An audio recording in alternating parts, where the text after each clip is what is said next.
Hello, I'm Rupert Verco, Managing Director of Cobra Resources PLC. We're South Australian focused with significant copper and rare earth projects. How are you, Matt? I'm good. I'm good. I'm very happy. You're even happier though. I just saw the press release It's this hard morning. to wipe the smile off my face today, mate. Not surprised. Not surprised. Maybe give us some of those numbers, and then we can kind of get into a conversation around what you're going to do about it. Yeah, sure. Look, I suppose to put some framework around it, we signed an option agreement over the Manahill Copper Project mid last year. We've done an IP program and we've drilled earlier this year 18 RC holes. We've received the first batch and we've got 4 holes back, 2 very significant intersections on one transect. That one being 74 metres at over 1% copper and almost 0.25 grams per tonne gold, and another 84 metre intersection at 0.6% copper and 0.14 grams per tonne gold. So nice thick zones that are suggesting we've got a mineralisation load of a true width of around 70 metres, mate. I can't kick a football that far, so it's very nice to have. Yeah, well, absolutely. Obviously, first of all, I think I should let you bask in the glory of starting off strong. But that said, there's a job at hand now. We kind of try and work out the kind of scale and the kind of geological credibility of this. So Sure. can you just kind of talk us through the kind of deposit model as you see it today? Yeah, absolutely. So, look, there's been work done here before, and these drill holes have really validated the depth continuity of a shallow oxide intersection of 48 metres at 2.2% copper and nearly 0.8 grams gold. And look, it's long been theorised that this is a skarn-style mineralisation that's related to a larger porphyry system. What this drilling has shown is, look, we probably have structural controls that really feed into that larger porphyry. We're hoping that this is sitting on one of those structural controls because it's not all sitting within a limestone or a replacement unit. And look, we're hitting the other thing is, Matt, in these results is we're hitting these quartz monzonites and diorite dikes, and they're very related to the mineralisation, but we have standalone molybdenite intersections of up to 10 to 12 metres at 0.1%, which is pretty high grade, and that's showing us that we're in a very fertile porphyry system. Right, so you're using the moly to kind of obviously help vector in towards that kind of potassic core. So maybe for folks who don't or haven't not used to sort of porphyry type stories, why are you so sure that there's a porphyry core rather than just say skarn halos, for instance? Yeah, sure. What we're doing is we're trying to put all of the pieces together, and we've started initially with IP and geophysics. So we've got a big intrusive body that's recognised in magnetics. We've got a significant chargeability anomaly that envelopes around that. And then we have these strata-bound units that are heavily mineralised and very shallow feeding off that. Like these intersections that we're talking about, Matt, start from tens of metres below surface. So really great, encouraging economic signs. And look, porphyry exploration is sometimes not that cheap, particularly when you're having to drill deep holes. So being able to define economic mineralisation at these depths with these widths is really encouraging for something pretty big underneath it. So we're pretty excited about pushing forward on this. So how do you go? Okay, well, we talked about some of the kind of key geological controls in here, but the job at hand now, having had such a great start, is to kind of prove district scale rather than these kind of isolated systems. So can you talk about how you are planning to do this, or at least when you will have a chance to sit down and discuss how you go about doing this? Yeah, absolutely. Look, I think we still have another 14 holes of results to come. So we need that geochemistry to really fully evaluate, work with geochemical consultants. We work closely with Ross Large, who's one of the best geochemists out there, to better vector in on that porphyry. But if we just look at where we're getting these high-grade intersections, Matt, they're broad. All we need is 500 metres of strike or 600 metres of strike, and we already know that we have 1.6 kilometres of this mineralisation and 300 to 400 metres of depth. And at these widths and these grades, we're pushing 500,000 tonnes of contained copper metal straight away. So there's a nice amount of scale just in what we're already intersecting. Okay, and so how do these things work in terms of, these are some really good grades, big intercepts, I actually say, but in terms of that grade distribution, typically, how do you kind of, well, is it kind of fairly uniform mineralization, I guess is the question. Yeah, good question. So there is an oxide overzone. So oxide is good because it can be cost effectively treated in heap leach. But I think the great thing about this is there's probably always been a question mark on whether or not the primary mineralization has continued with depth at Blue Rose. That 74-metre intersection at 1% is all primary mineralisation. So that gives a lot more scale to the historical results that were done previously here.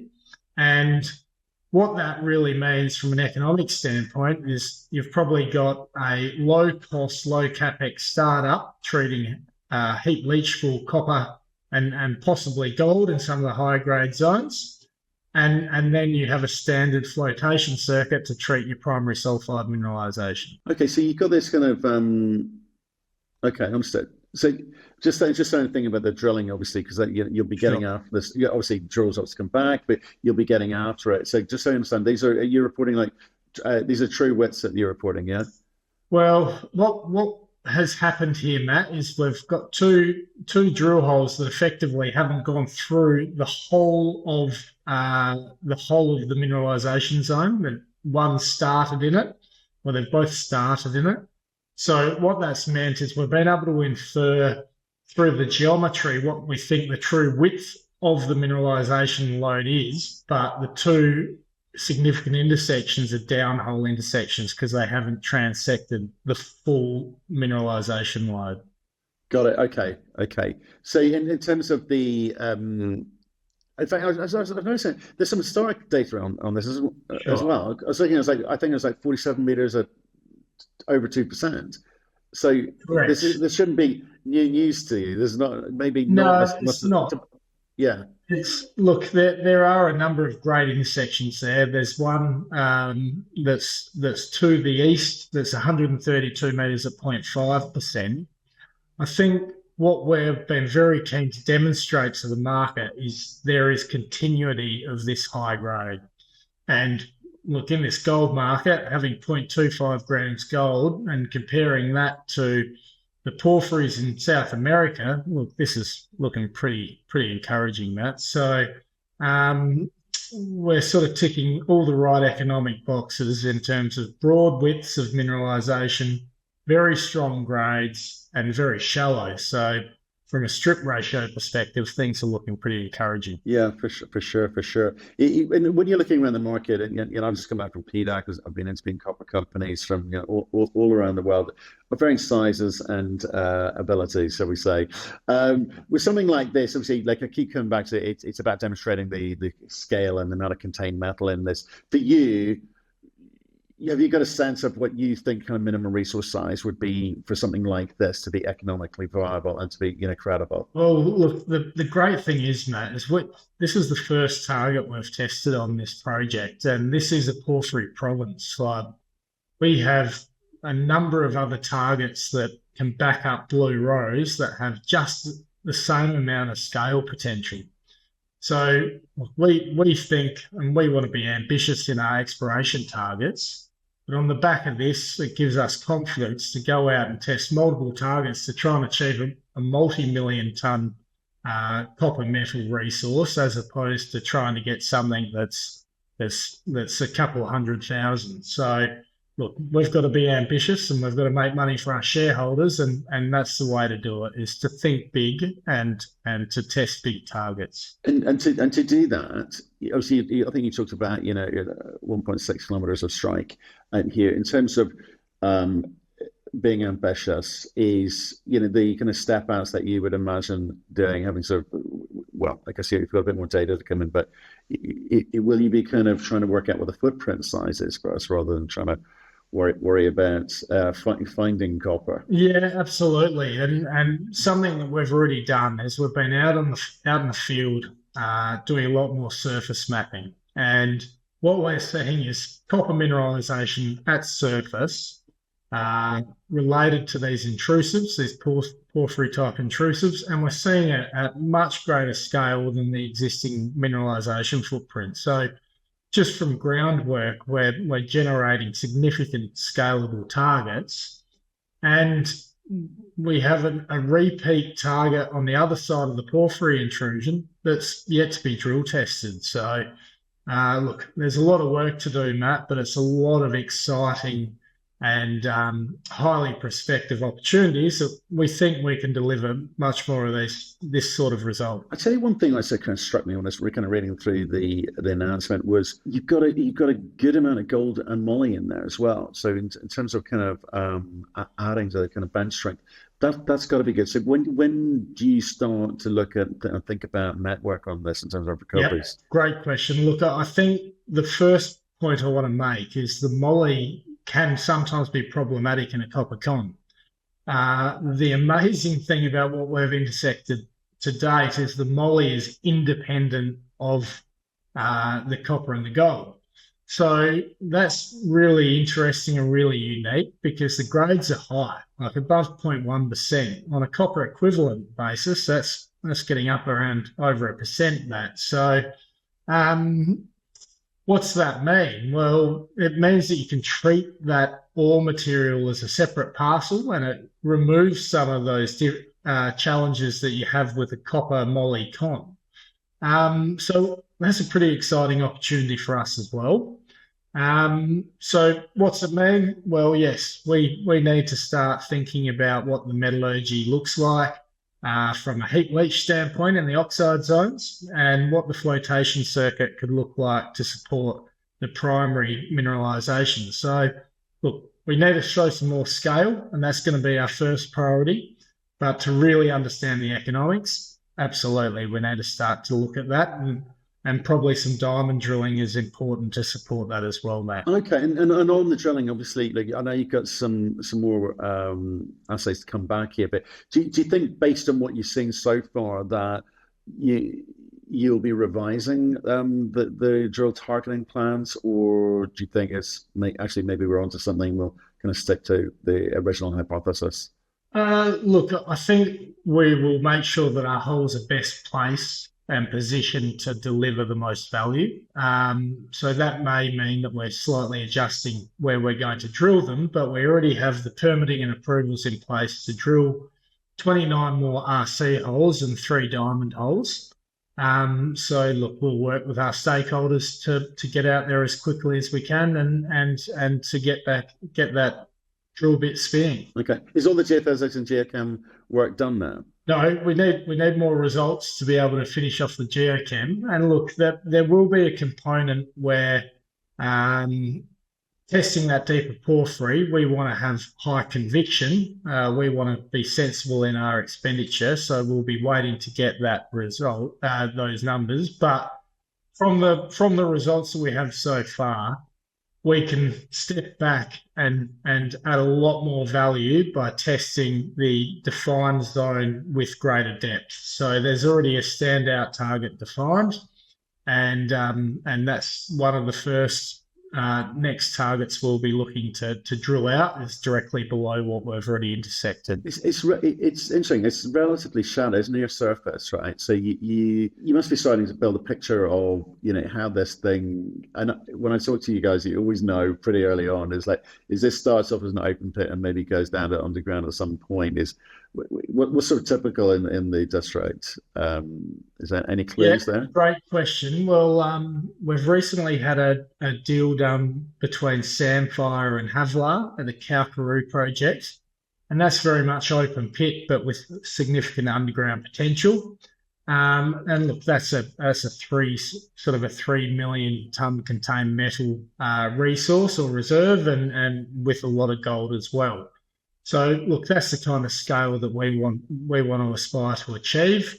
And look, I think with a very considered forward strategy, we can do that very effectively and and hopefully very quickly, because the market's right for it at the moment. Okay, well, like maybe we'll come once that kind of drill data's back. We can maybe have another catch up with you in terms of how the exploration strategy thinking is evolving, and likewise, obviously, Manahill's a bit more than this. I mean, what else what else are you kind of focused on when it comes to the copper? Yeah, absolutely. Well, look, we haven't even put our feet in the water at targets like Netley Hill, where there's been one diamond drill hole that drilled 350 meters at 0.1% copper from surface and 0.05% moly. So, look, that's a huge Cobre Panama style target. We'd like to think that we can be a bit smarter about our drill targeting and hopefully hit some high grade zones.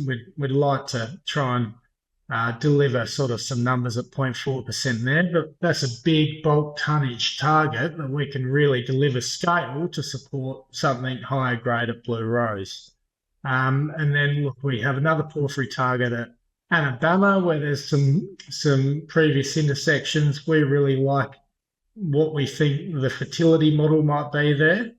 And that's another area that we want to go and test. And look, we'll be looking to soil surveys to advance other porphyry targets in the area as well. So, look, pretty exciting time with this project. Yeah, it kind of, well, take this the right way. It kind of feels like it's come out of nowhere. I know you've been working hard in the background, but it kind of feels like it's come out of nowhere, you know.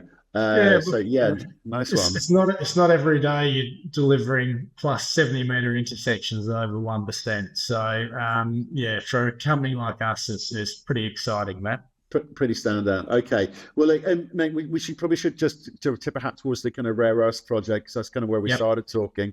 And I don't want to take up too much of your time on this one, but what do I need to know? Look, last week we announced results for our optimized flow sheet that's produced one of the highest proportion heavy rare earth, mixed rare earth carbonates globally.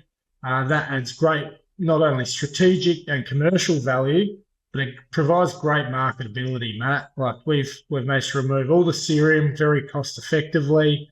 We have 4.5% diprosium and terbium and 43% heavies in that MREC, and we're producing it from one of the lowest cost forms of mining. Now, we've tried to de-risk that project by looking at the metallurgy and hydrology for in situ recovery first. And we're about to have 2 rigs out there going full bore on demonstrating the resource from as soon as next week. And look, what that's going to do for us, Matt, is that's going to close out the work that we're going to need to do economic evaluation at the Boland and Head Rare Earth projects. And that's really going to then enable us to focus on the economic analysis for the rare earths, whilst we advance on the ground the exploration potential at Manahill. Okay. I'm going to leave that. I don't want to steal the glory from the copper announcement today. So maybe we'll come back. And genuinely, man, well done. It's kind of, let's say, it's surprised to the upside. Let's catch up soon on rares. Maybe kind of get back into that. It sounds like that's kind of progressing, and if we can start wrapping some numbers around that would be good news indeed. So Rupert, appreciate it, mate, and I'll let you go. Thanks, Matt.